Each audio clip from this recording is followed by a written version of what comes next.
નમસ્કાર વિદ્યાર્થી મિત્રો, અગાઉના વિડીયોની અંદર આપણે ચેપ્ટર નંબર 3 વિશે અભ્યાસ કર્યો. એની ડિટેલ આપણે માહિતી મેળવી.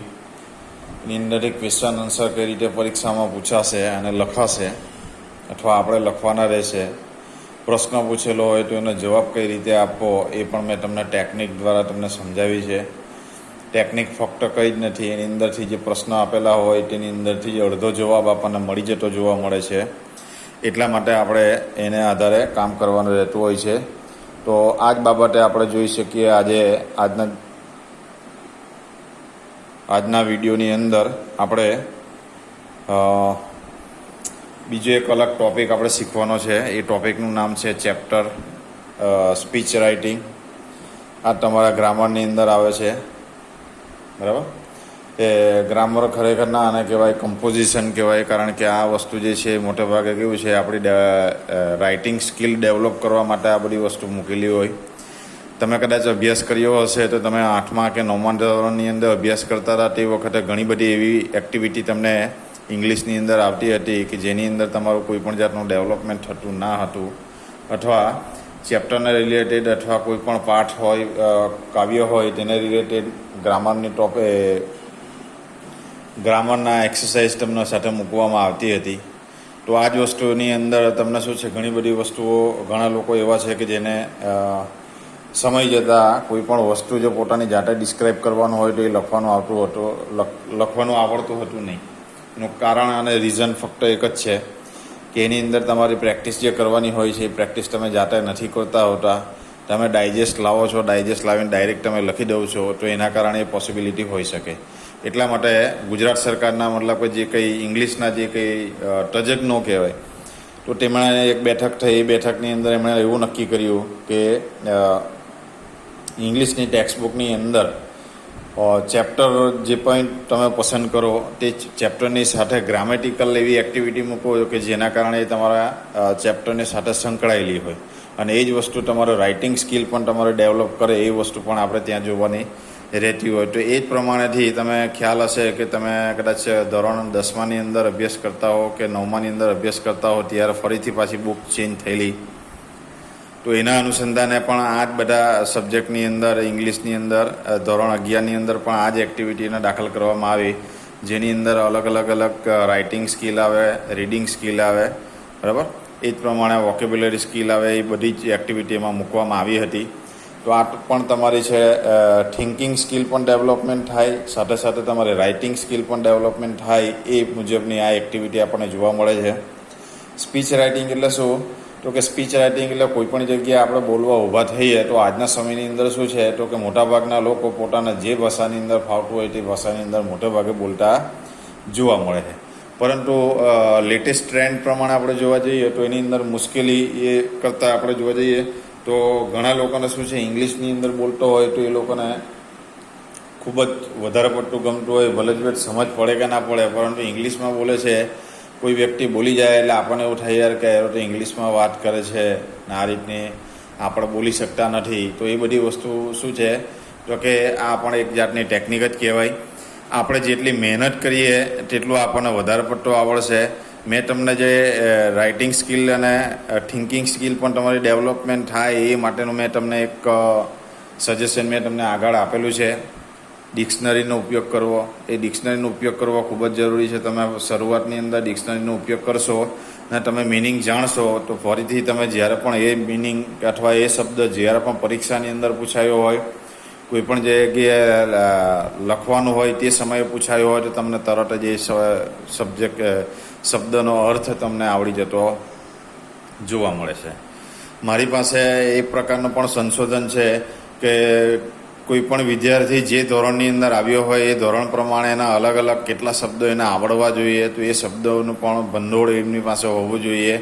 તમે દાખલા તરીકે જોવા જાઓ તો 10મા ધોરણની અંદર અભ્યાસ કરો તો તમારી પાસે 700-800થી લઈને 1200-1300 સુધી 2000 સુધીના તમારી વોકેબ્યુલરી તમારી પાસે હોવી જોઈએ.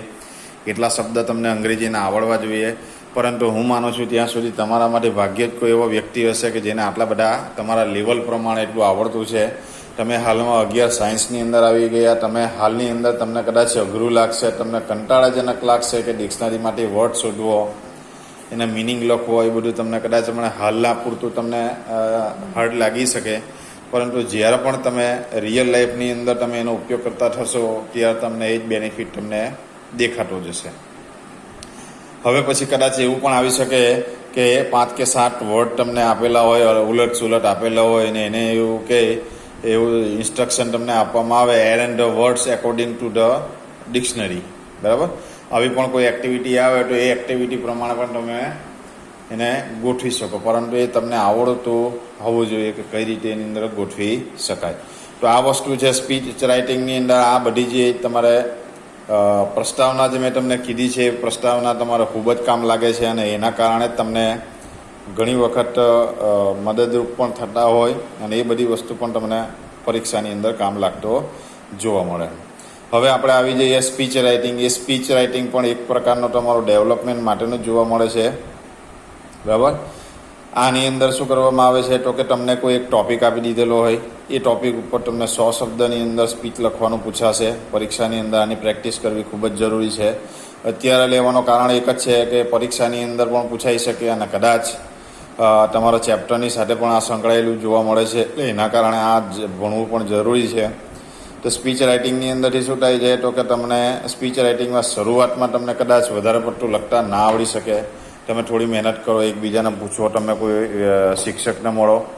શિક્ષકને મળ્યા બાદ તમે એને તપાસ કરો અને ત્યાર પછી તમે એને બતાવો કે સર કે મેડમ મેં આજે આટલું લખેલું છે, એની અંદર મને ચેક કરી આપો, અથવા મારી કઈ ભૂલ છે તમે નિખાલસપૂર્વક એમને પૂછી શકો. તો આ વસ્તુ પૂછવાથી તમને શું થશે તો કે તમારી જે કંઈ ભૂલો હશે તે તમારા શિક્ષક અથવા શિક્ષિકા તમને એ બધી માહિતી તમને આપશે અને ત્યાર પછી તમને કેટલાક સજેશન્સ આપશે તો કે તમે આ વસ્તુ તમે સુધારી દો. તો આ બાબત શું છે તો કે આપણે જ્યારે પણ આવી કોઈ પણ વ્યક્તિને વિશે આપણે બોલવાનું હોય અથવા આવા કોઈ પણ જાતની સ્પીચ બોલવાની હોય તો પાછળથી આપણને કોઈ જાતની તકલીફ પડતી નથી. આજના સમયની અંદર જોયું કે તમે ઘણી વખત શું છે તો કે તમને ભૂખ લાગે ત્યારે તમે શું કરો તો કે તમને જેટલી ભૂખ લાગેલી હોય તેટલું તમે ખાઈ લેતા હોય. પણ ઘણી વખત એવી પરિસ્થિતિ બનતી હોય તો કે અચાનક જ એક વસ્તુ જમેલા હોય અથવા નાસ્તો કરેલો હોય અને તરત જ કદાચ કોઈ તમને મનગમતી વસ્તુ મળી જાય તો તરત જ તમે એ ખાઈ લેતા જોવા મળે છે. એ કેમ તો કે એનું પાછળનું કારણ એક જ છે કે ભાઈ આપણને મનપસંદ વસ્તુ જમવા મળી એટલા માટે, અથવા કોઈ વ્યક્તિ આપણને આગ્રહ કરે છે એટલા માટે.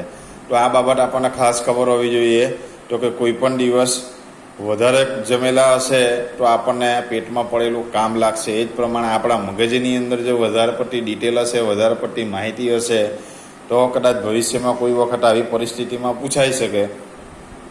તો એ પરિસ્થિતિ મુજબ આપણે શું કરી શકીએ તો કે આપણે એ શબ્દનો અર્થ અથવા એના મિનિંગ આપણે જાણતા હોઈએ તો ઝડપથી આપણને આવડતા મળી શકે. એટલા માટે જ આ વોકેબ્યુલરી, એ બધી નાના પાર્ટ્સ છે એ બધું ભેગું થાય ત્યાર પછી આ રાઇટિંગમાં તમને એ પણ વસ્તુ કામ લાગશે. હું માનું છું ત્યાં સુધી તમે પ્રેક્ટિસ કરો જ છો, બરાબર. એની એક્ટિવિટી ફરીથી પણ હવે આવી ગઈ છે. ચેપ્ટર નંબર 3 અને ચેપ્ટર નંબર 4 આપણી પરીક્ષાની અંદર એકમ કસોટી ટૂંક સમયમાં આવી રહેલી છે, તો એની અંદર પણ એ વસ્તુ પૂછાવાની છે. તો એ બાબત ધ્યાન રાખજો. હવે મેં તમને કીધું એ પ્રમાણે જોઈ લેવા. અહીંયા 100 શબ્દોની અંદર સ્પીચ લખવાનું પૂછાશે. વિદ્યાર્થીઓ આપેલ મુદ્દાની ઉપર સ્પીચ લખવાની રહેશે. તેઓ પોતાના વિચારોને અહીં મુક્ત રીતે રજૂ કરી શકે, પરંતુ મુક્ત રીતે એટલે કે ક્રમ પ્રમાણે, ક્રમબદ્ધ રીતે, ગ્રામેટિકલ મિસ્ટેક વગર. એક સાથે એક વિચાર પૂરો થાય પછી તરત બીજો વિચાર મૂકવાનો રહેતો હોય છે, તો એ મુક્ત રીતે વિચાર કરી શકે. ગુજરાતીમાં લખવાનું નથી, ઇંગ્લિશમાં જ લખવાનું છે. સમજવાનું ગુજરાતીમાં છે. અત્યારના સ્પર્ધાત્મક યુગની અંદર શું જોવા મળે છે તો કે ઇંગ્લિશમાં સ્પીચ આપીએ તો આપણા વ્યક્તિત્વ માટે ઘણી સારી વાત કહેવાય, એટલે ઇંગ્લિશમાં બોલવું એ પણ આપણા માટે જરૂરી છે. યોગ્ય સંબોધન, વિચારોમાં સુસંગતતા, વિચાર અને વિકાસનો ક્રમ એ એક તૈયારી સ્પીચના પાસા છે. આ બધી વસ્તુ બાબત શું જોવા મળે છે તો કે આપણા સ્પીચ માટેની એક સારી બાબત કહેવાય. સ્પીચ લખતી વખતે વિદ્યાર્થીઓ આ સ્પીચ કોઈકની સમક્ષ રજૂ કરી રહ્યા છે તે રીતે લખાયેલી હોવી જોઈએ. એટલે અહીંયા આપણે ખાસ ધ્યાન રાખવાનું છે તો કે આપણી સાથે જે કંઈ વસ્તુ બની રહી છે તો અથવા આપણે જે સ્પીચ લખી રહ્યા છે તેના માટે તમારે ખાલી એક જ બાબત ધ્યાન રાખવાનું છે કે આ જે તમે કોઈ પણ કાર્ય કરો છો એ બાબત શું છે, તમે કોઈ પણ વ્યક્તિની સામે અથવા એક કરતાં વધારે વ્યક્તિઓ સામે બેઠેલા છે ને એની સામે આપણે રજૂ કરી રહ્યા છીએ એ મુજબ જ આ લખાવવું જોઈએ. અહીં કેટલાક નમૂનારૂપ કેટલીક સ્પીચો આપેલી છે તેનો આપણે અભ્યાસ કરવાનો છે. એ હું તમને સમજાવી દઉં કે શું કહેવા માગે છે તે. બરાબર. હવે અહીંયા એક એક્ઝામ્પલ આપણને આપેલું છે. Rinkal is going to deliver a speech on the world environment day. વિશ્વ પર્યાવરણ દિવસ ઉપર એક સ્પીચ પોતે રજૂ કરવા જઈ રહી છે. Prepare a speech on behalf of her. બરાબર. તમે એના બદલે તમે એની સ્પીચ પ્રિપેર કરતા હોય એ રીતના તમારે બનાવવાનું છે. ઇન અબાઉટ 150 વર્ડ્સ, 100 શબ્દથી લઈને 150 શબ્દ સુધીની અંદર ઓન ગ્લોબલ વોર્મિંગ. બરાબર. વૈશ્વિક જે હાલમાં જોવા જઈએ તો વૈશ્વિક મહામારી જ કહેવાય, કારણ કે અત્યારના સમયની અંદર ગ્લોબલ વોર્મિંગ એ ખૂબ જ મોટી સમસ્યા છે અને એ સમસ્યા પણ આપણે જાણવી જરૂરી છે. બરાબર. હવે એના બદલાની અંદર આપણે સ્પીચ લખવાની રહેતી હોય તો શું છે તો કે good morning to my respected teachers and dear friends. બરાબર. સામે કોણ બેઠેલા છે એના અનુસંધાને આ તમારે સંબોધન કરવાનો રહેતું હોય. કોઈ પણ દિવસ આવી સ્પીચ આપો એટલે બહુ ડિટેલની અંદર બધા વ્યક્તિઓનો પર્ટિક્યુલર નામ લઈને બોલવાની જરૂર મારા મત મુજબ નથી રહેતી. બરાબર.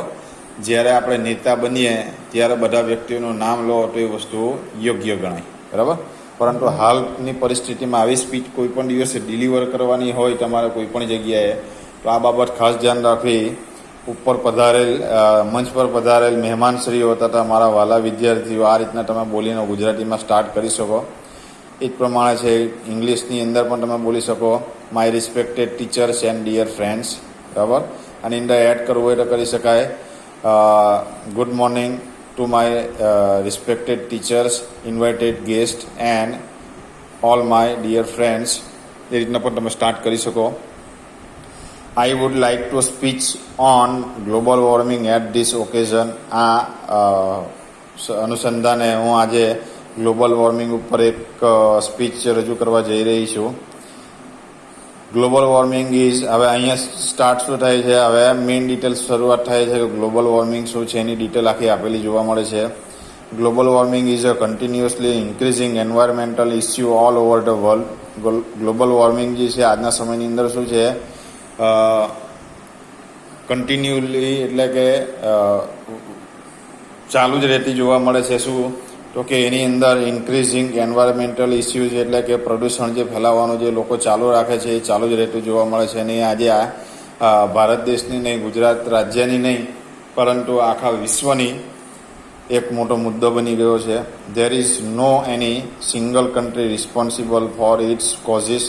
કોઈ પણ એક દેશને આપણે એના માટે જવાબદાર ઠેરવીએ એવું પણ અત્યાર સુધીમાં બની શકતું નથી, કારણ કે બધા જ લોકો અલગ અલગ રીતે કામગીરી કરતા હોય અને અલગ અલગ રીતે પ્રદૂષણ ફેલાવતા જોવા મળે. All the countries worldwide are responsible for its ever increasing. બરાબર.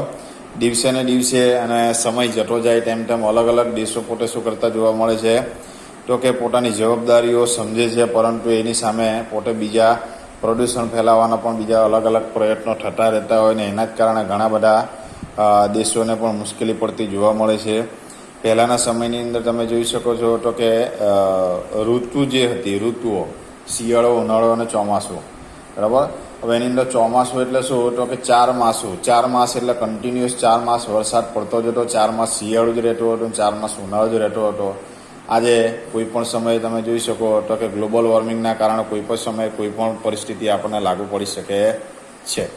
હાલની પરિસ્થિતિમાં જોવા જાઓ તો કે બપોરના સમયે તમે કદાચ બહાર નીકળેલા હો અને તડકામાં તમે હોવ તો તમને 23 ડિગ્રીથી લઈને 27, 28 કે 30, 32 સુધી પણ તમને તાપમાન લાગુ પડી શકે. ઘરમાં તમે બેઠા હો તો ગરમી પણ તમને લાગી શકે.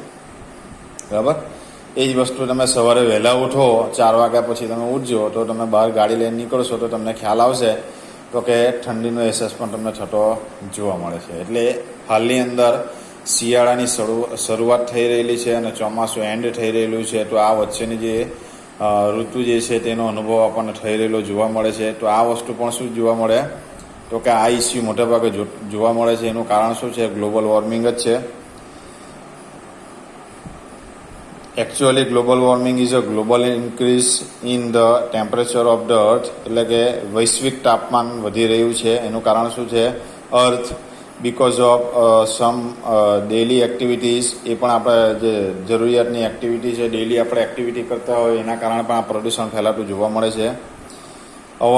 Various activities heats up the earth which ultimately raises its temperature. બરાબર, આપણે જે ડેલી એક્ટિવિટી અલગ અલગ કરતા જોવા મળે છે તે શું કરે છે, આપણી પૃથ્વીને ગરમ કરી રહી છે, એટલે ગરમી પેદા કરી રહી છે, અને એના જ કારણે શું છે તો કે આપણા પૃથ્વીનું ટેમ્પરેચર દિવસે દિવસે વધતું જતું જોવા મળે છે.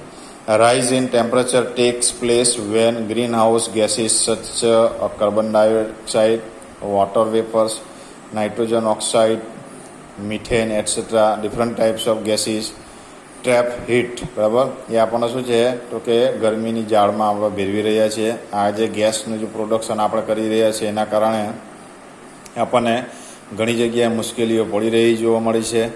And light from our surroundings and sun. બરાબર, આજુબાજુની અંદર જે લાઇટ જે આપણને મળી રહી છે તે અને સૂર્ય દ્વારા જે સૂર્યપ્રકાશ પણ આપણા પૃથ્વી ઉપર સીધો આવી રહ્યો છે એના કારણે પણ આપણને મુશ્કેલીઓ પડતી જોવા મળે છે.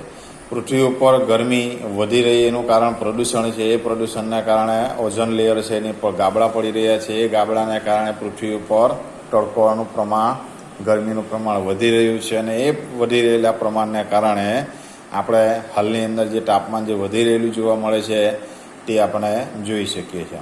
હવે ઉનાળાનો સમય આવશે તો ઉનાળાના સમયની અંદર શું આવશે તો કે જેઠ મહિનો આવશે. જેઠ મહિનાની અંદર તમે જોઈ શકો છો તો કે ગરમી એટલી અસહ્ય પડે કે આપણે કોઈ દિવસ એને સહન કરી શકીએ નહીં. અને મોટાભાગના લોકો બધા જ એની અંદર શું કરતા જોવા મળે છે તો કે પોતાના શરીરને બચાવવા માટે વ્હાઇટ કપડાં પહેરતા જોવા મળે છે, માથાને અને મોઢાને ઢાંકીને ફરતા જોવા મળે છે, આંખને ચશ્મા પહેરીને નીકળતા જોવા મળે છે, અથવા હેલ્મેટ પહેરીને નીકળતા જોવા મળે છે. તો આ બધી વસ્તુ શું છે, ગ્લોબલ વોર્મિંગના કારણે જ હોઈ શકે છે. અત્યાર સુધી તમે જોવા જાઓ તો કે હું જ્યારે પણ શાળાની અંદર અભ્યાસ કરતો હતો તે સમય દરમિયાન 40 ડિગ્રી તો ઇનફ હતી.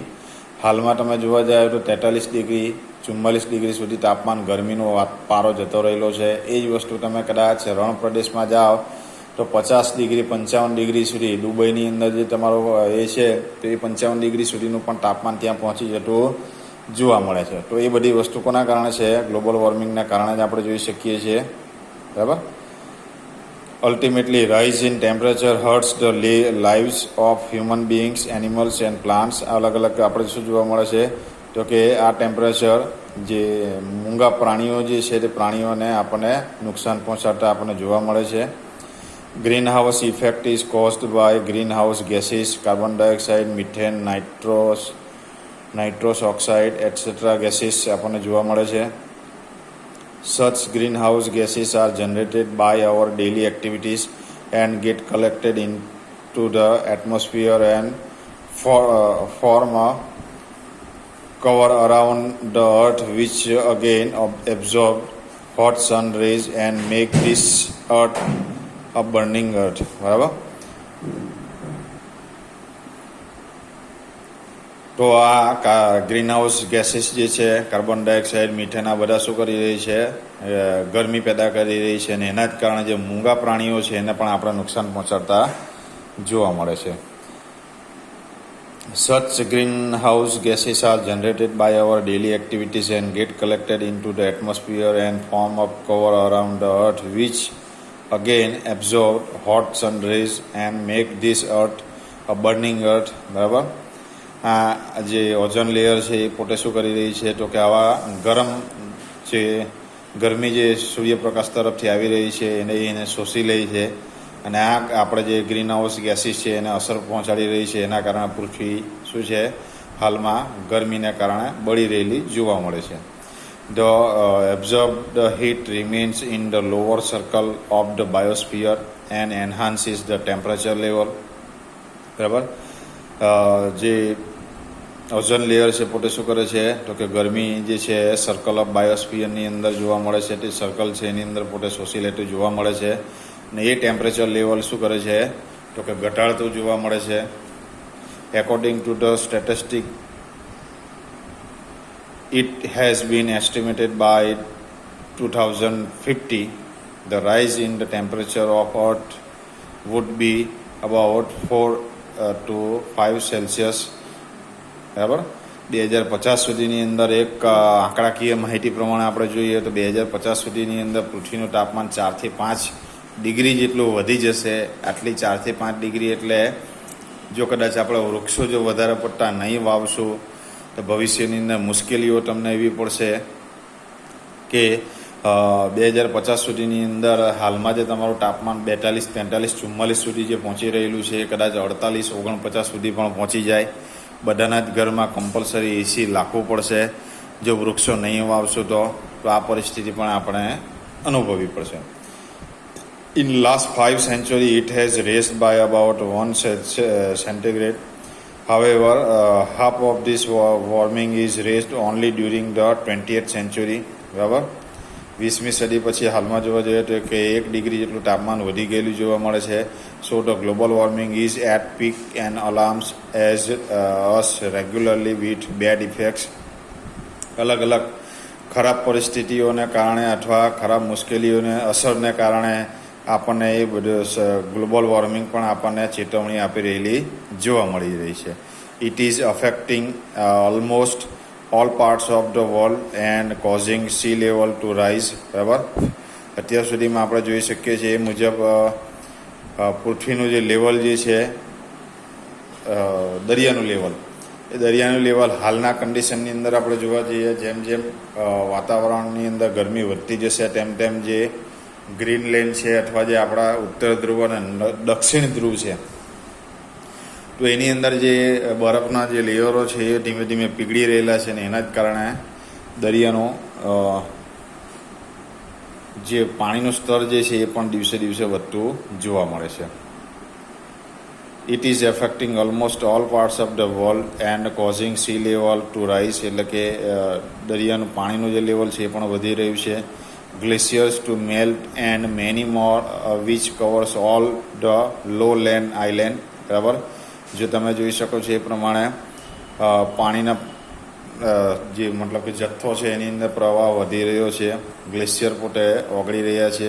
એના જ કારણે શું છે તો કે જે નીચાણવાળા વિસ્તાર જે છે નીચાણવાળા જે ટાપુઓ જે છે એ પાણીની અંદર ગરકાવ થઈ રહેલા જોવા મળે છે. It is destroying huge forest, killing algae. બરાબર. એસિડ રેન એટસેટ્રા આ બધી વસ્તુ આપણને અલગ અલગ એના કારણે શું જઈ રહ્યું છે તો કે મોટા મોટા જંગલોને નાશ કરી રહ્યા છે. એ કિલિંગ અલેજ એની અંદર શું જોવા મળે છે તો કે જે ગ્લેશિયર જે છે એ પણ પોતે તૂટી રહ્યા છે. એના કારણે જે ઠંડા પ્રદેશની અંદર રહેનારા જે પ્રાણીઓ છે એ પણ મોટે નુકસાન પહોંચાડી રહ્યા છે. એસિડ રેન પણ થતો જોવા મળે છે etcetera. Acid rain is very dangerous which may destroy anything in touch. એના ટચની અંદર આવનારું જે કંઈ વસ્તુ છે એ એસિડ રેન દ્વારા બધું નાશ પામતું જોવા મળે છે. Global warming causes natural ફાયર્સ. બરાબર. ગ્લોબલ વોર્મિંગના કારણે શું થાય છે તો કે નેચરલ ફાયર થતું જોવા મળે છે. એના જ કારણે દાવાનળ ફાટી રહેલા જોવા મળે છે. એટલે કે મોટા જંગલો છે એની અંદર જે ડાળીઓ સુકાઈ ગયેલી હોય પવનને કારણે એકબીજા સાથે અથડાતી હોય ને એના કારણે શું છે તો કે તણખલા પડે અને જંગલની અંદર કેવું હોય તો કે સૂકા પાંદડાઓ ઘાસ બધું જ નીચે પડેલું એટલું જોવા મળે. તો આ જે ચણગાઓ છે નીચે પડે એની અંદર આગ લાગે. એના કારણે પૃથ્વીના અલગ અલગ દેશોની અંદર અલગ અલગ ખંડની અંદર શું છે તો કે આવી આગ લાગતી જોવા મળે છે જેને આપણે દાવાનળ કહીએ છીએ. અને એના કારણે શું છે તો કે એની આગ આખા જંગલને પણ નુકસાન પહોંચાડતી જોવા મળે છે. Continuous rises in the earth temperatures affect agriculture, crops, forest, marine life and life growth on the earth. બરાબર. હવે આ જે છે દિવસે ને દિવસે વધતું જતું જે તાપમાન છે પૃથ્વીનું તેના કારણે શું તો અસર પડી રહી છે તો કે એગ્રીકલ્ચર ક્રોપ એટલે કે જે સમય પ્રમાણે જે ખેતી પહેલાં થતી હતી હાલમાં થઈ રહી નથી એ પણ પોતે એને જવાબદાર હોઈ શકે છે. ફોરેસ્ટ એટલે જંગલો પણ નાશ થઈ રહેલા જોવા મળે છે. એના કારણે પણ આ ગરમીનું પ્રમાણ વધતું જોવા મળે છે. મરીન લાઈફ એટલે કે દરિયાની અંદર જે જીવતા પાણીની અંદર જીવતા જે પ્રાણીઓ છે એ પણ પોતે નુકસાન પહોંચાડી રહ્યા છે. And the life of growth on the earth જે જીવનચક્ર જે છે જીવનચક્ર એકબીજા દ્વારા જે જીવતા જોવા મળી રહ્યા છે એ પણ આજના સમયની અંદર નાશ થઈ રહ્યા છે. હાલની પરિસ્થિતિમાં તમે જોવા જઈએ તો આજના સમયની અંદર ભારતમાં ભાગ્યે જ કોઈ જગ્યાએ તમને ચિત્તો જોવા મળશે. બાકી આખા ભારત દેશની અંદર તમે જોવા જાઓ ચિત્તો નાશપ્રાય થઈ ગયેલો છે. એનું કારણ પણ શું છે તો કે જંગલો નાશ થઈ રહ્યા છે, અને એ જંગલો નાશ થઈ રહે એના કારણે એ જે રહેણાંક વિસ્તારમાં આવવાના કારણે એને મનુષ્યો દ્વારા મારી નાખવામાં આવે, એનું માંસ ખાઈ જાય અથવા એના ચામડાનો અલગ અલગ જગ્યાનો ઉપયોગ કરવામાં આવે. આજે જોવા જઈએ તો વિશ્વની અંદર મોસ્ટલી જોવા જઈએ તો સાઉથ આફ્રિકાની અંદર જ આ ચિત્તો તમને જોવા મળશે. તે સિવાય તમે કોઈ પણ પ્રાણી સંગ્રહાલયમાં જાઓ તો જ તમને જોવા મળે, બાકી મોટે ભાગે કોઈ જગ્યાએ આજના સમયની અંદર વિશાળ પ્રમાણની અંદર ચિત્તો જોવા મળતો નથી. તો એ પણ એક કોનો ભાગ છે, ગ્લોબલ વોર્મિંગના કારણે જ હોઈ શકે છે. It cannot be solved by the effort of only one country. બરાબર, આ જે છે પ્રોબ્લેમ છે કોઈ પણ એક દેશ દ્વારા અથવા એક કન્ટ્રી દ્વારા સોલ્યુશન આવી નહીં શકે. બધા જ ભેગા થશે, બધા ભેગા થઈને એક સાથે મળીને કોઈક સોલ્યુશન લાવે તો જ એ તમે એનું નાબૂદ કરી શકો. It needs global effort of all countries to reduce its effect and completely eliminate it. બરાબર, આખા વિશ્વના મોટાભાગના બધા જ દેશો ભેગા થાય, જે નાના દેશો છે એને સલાહ સૂચન આપવામાં આવે, સમજાવવામાં આવે તો આ પરિસ્થિતિને કારણે ગ્લોબલ વોર્મિંગ જે છે તેનો આપણા પ્રોબ્લેમ આ બધા જ ભેગા થઈને સોલ્યુશન લાવી શકીએ, બાકી લાવી શકશું નહીં, અને આપણા દેશમાંથી એને એટલે કે પૃથ્વીમાંથી એને કાઢી શકશું. છેલ્લે ફક્ત આટલું જ બોલે છે, થેન્ક યુ. બરાબર, તો આ થઈ આપણે સ્પીચ રાઇટિંગની અંદર તમે સામે પ્રેઝન્ટ કરી રહ્યા છો એ જ રીતે તમે બોલેલા છે. એની અંદર જોઈ શકો છો વર્તમાનકાળનો ઉપયોગ થયેલો જોવા મળે છે. ગ્રામેટિકલ મિસ્ટેક ઘણા લોકો એવા છે કે જોઈને લખવા મળે તો પણ એ લોકો ભૂલ કરતા જોવા મળી રહ્યા છે. તો આવી ભૂલ ના કરતા ધ્યાન આપજો, અને આ વિડીયોને બને તેટલો લાઈક કરજો. બરાબર, અને એના અનુસંધાને તમને કંઈ પણ ક્વેરી હોય તો મને પર્સનલી ડાયરેક્ટ મેસેજ કરીને મને જણાવજો, જેના કારણે તમારો પ્રોબ્લેમનું સોલ્યુશન લાવી શકે. જય હિન્દ.